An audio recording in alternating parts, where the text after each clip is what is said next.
45 seconds. That's how long it took a 135-pound martial artist to make a 275-pound professional wrestling champion, a woman who'd pinned men twice her size, who'd never submitted in her career, tap out desperately on a gym mat in Los Angeles. Summer 1970, a private demonstration that was never meant to be public. No cameras, no reporters, just witnesses who would spend decades telling a story that sounded impossible. This is what happened when professional strength met technical precision, when spectacle met reality, when a dare became a lesson that no one in that room would ever forget. The gym was in Chinatown, Los Angeles, second floor of a nondescript building on North Broadway, Bruce Lee's private training space, not a commercial dojo with rows of students and mirrored walls, just open floor space, heavy bags, wooden dummies, training equipment, a place where serious martial artists came to work, not to socialize. It was early evening, maybe 6 or 7 o'clock. The Los Angeles summer heat was finally breaking, windows open, a slight breeze coming through. Bruce was there with a handful of students, Dan Inazanto, Ted Wong, a few others from his private classes, advanced practitioners who trained with Bruce to refine technique, to pressure test concepts, to understand combat at a deeper level. They were working on grappling that day, ground fighting, something Bruce had been studying more intensely lately, recognizing that most real fights ended up on the ground eventually. The door opened. A woman walked in, not walked, strode, commanded the space immediately just by entering it. Her name was Mildred Burke, though by 1970, most people in professional wrestling knew her simply as the champion. She was a legend in professional wrestling, had been the women's world champion for nearly 2 decades, from the 1930s through the 1950s. She'd wrestled over 5,000 matches, traveled the world, defeated men and women, built an entire promotion around women's wrestling when most promoters wouldn't touch it. By 1970, she was in her 50s, but still formidable, maybe 275 pounds of solid mass. Not fat, she'd been an athlete her entire adult life, thick arms, powerful shoulders, the kind of physical presence that made people instinctively step back. She'd heard about Bruce Lee. Everyone in Los Angeles martial arts and combat circles had by 1970.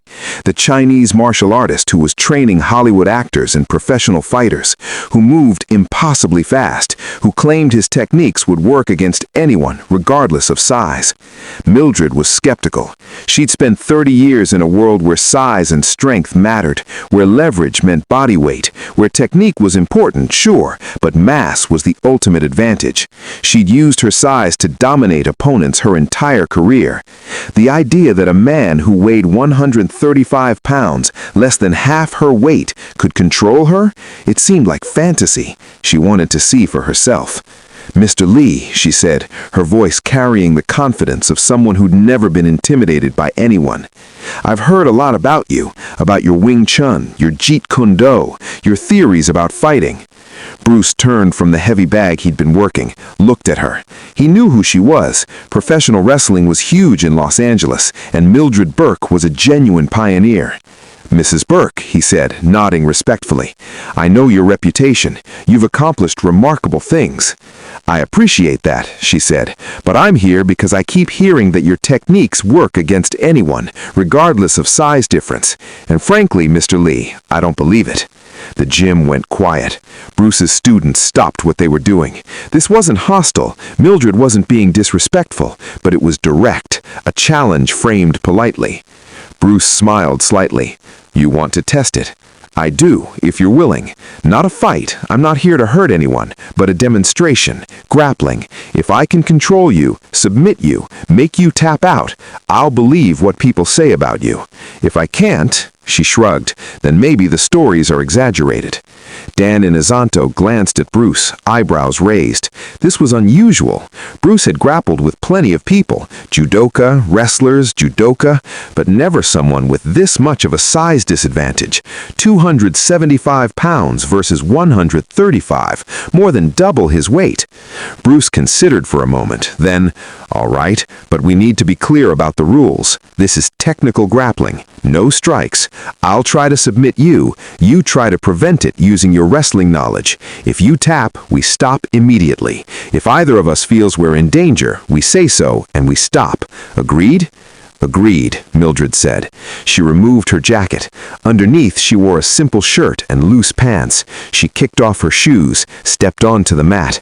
Bruce did the same. Bare feet, loose pants, no shirt, his lean, muscular frame looking almost skeletal next to Mildred's bulk.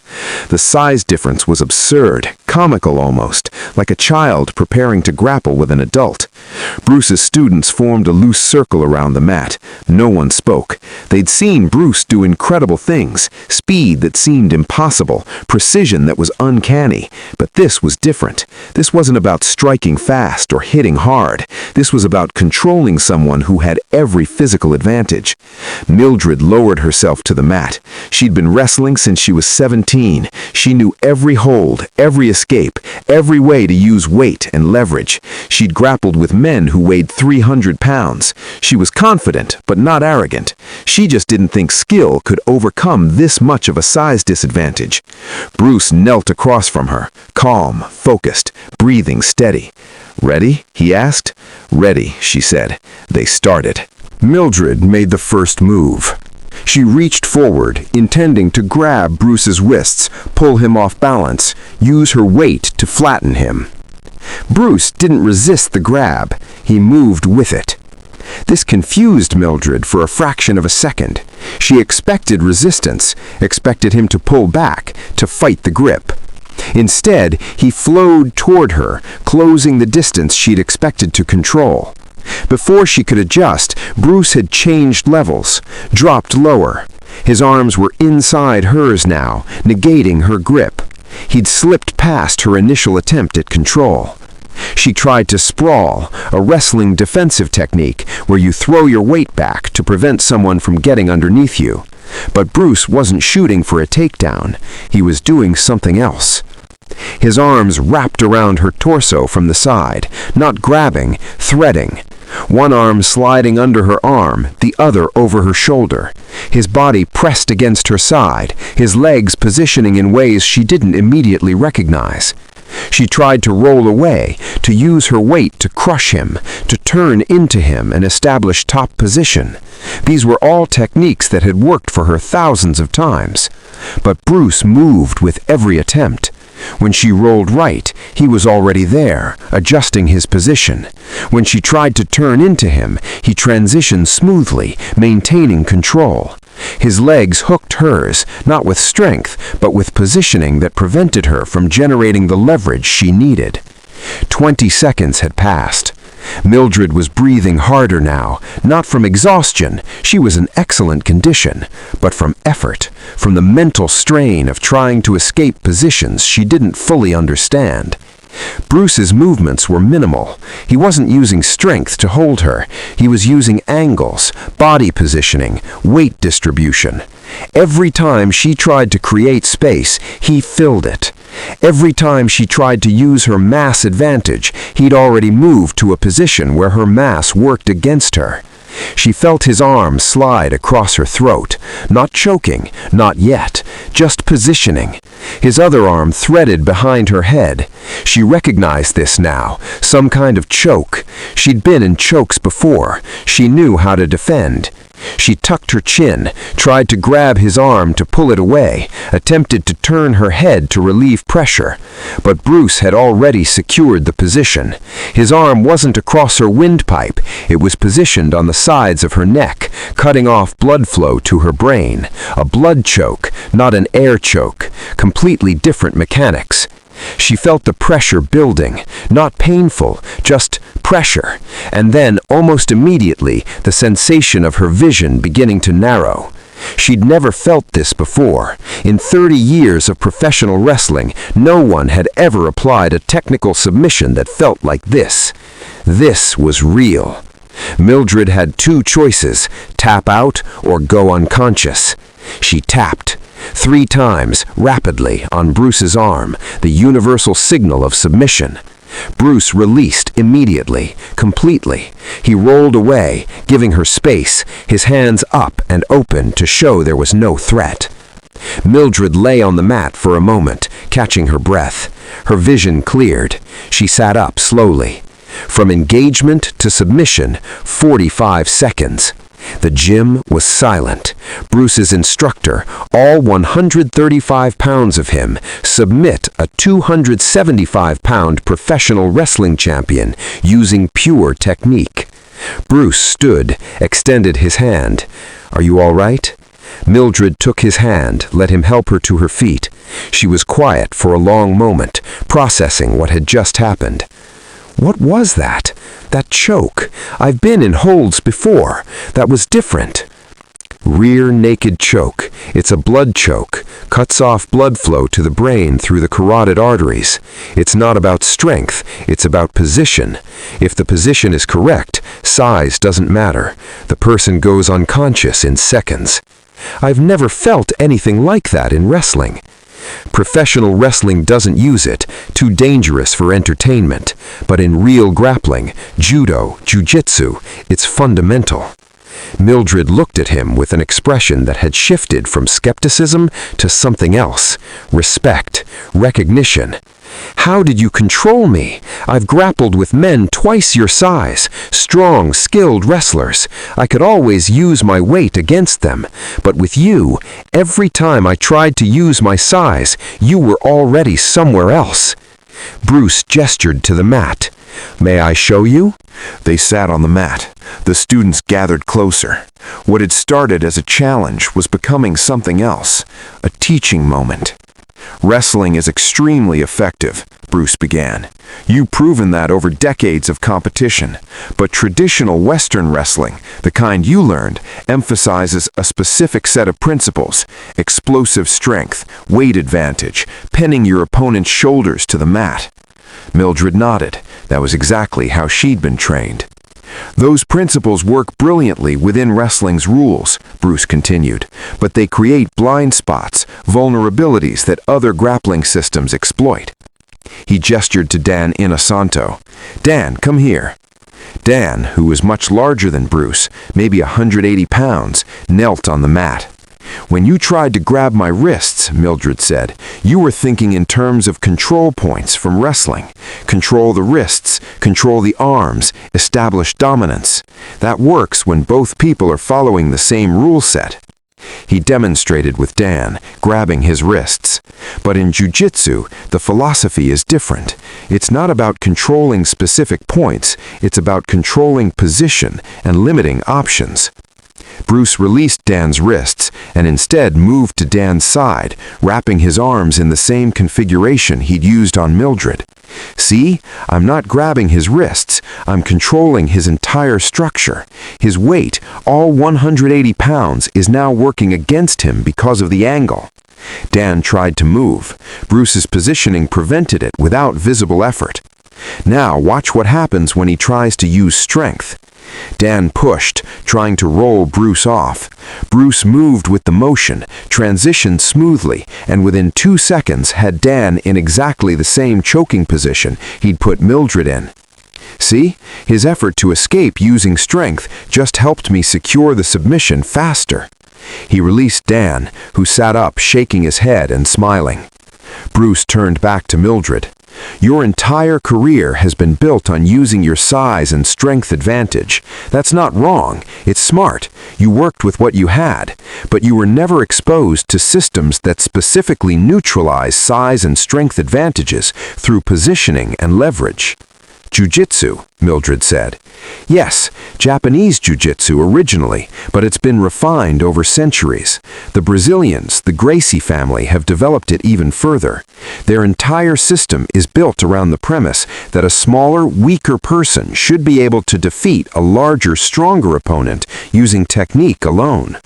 "Does it work consistently?" "It works," Bruce said. "I've tested it against judo black belts, wrestlers, boxers, karate practitioners. Size matters, I'm not saying it doesn't.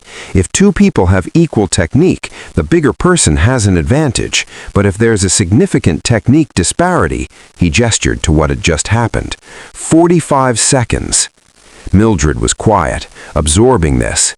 Decades of assumptions being reevaluated in real time. "Could you teach me?" she asked suddenly. "Teach you?" said Bruce. "Some of this positioning, the chokes. I've spent my whole life in grappling, and I just learned that there's an entire dimension I never knew existed. I'd like to understand it." Bruce smiled. "Of course, it would be an honor. Learning never stops, regardless of age or experience." Over the next hour, Bruce showed Mildred basic jiu-jitsu principles: how to establish position, how to transition, how to recognize when someone was setting up a submission, how to defend against chokes, both air chokes and blood chokes. She was a quick learner. Decades of mat time meant her body understood grappling intuitively. She just needed to understand the different philosophy. When they finished, she stood and bowed, a gesture of respect she'd seen Bruce and his students exchange. "Mr. Lee, I came here skeptical. I'm leaving impressed. What you've built here, this synthesis of different fighting systems, it's remarkable." "Thank you, Mrs. Burke, but the revolution isn't mine. I'm just trying to eliminate the boundaries that separate effective techniques, to take what works from every system and discard what doesn't." "Jeet Kune Do," she said. "Yes, but it's more a philosophy than a style. It's about honest self-expression in combat, being authentic to what actually works, not what tradition says should work." Mildred extended her hand. Bruce shook it. "You've given me a lot to think about," she said. "I spent 30 years thinking I understood grappling. Turns out I understood one kind of grappling.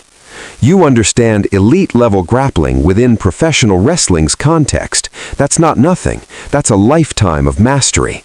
Today, you just learned that there are other contexts, other rule sets, other approaches.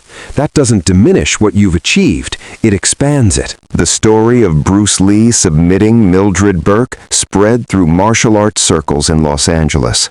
Not widely. There were no cameras, no official record, but Dan Inosanto told other martial artists. Ted Wong mentioned it to students. Mildred herself didn't hide what had happened.